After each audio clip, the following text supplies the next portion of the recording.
Tamam, üstündekini çıkar.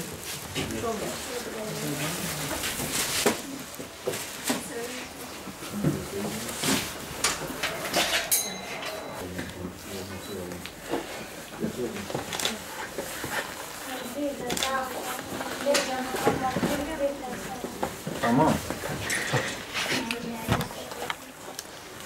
Montları çocukların hepsi denesin. Gördüğüm yapmış. Tamam. Çıkar.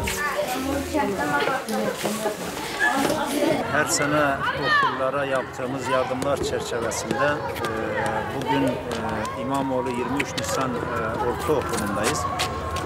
Bir öğretmenimizin bize müracaat etmesi neticesinde 22 tane öğrenciye mont ve ayakkabı yardımında bulunduk. Bunun dışında bu sene 2 okula daha yardım yapacağız inşallah.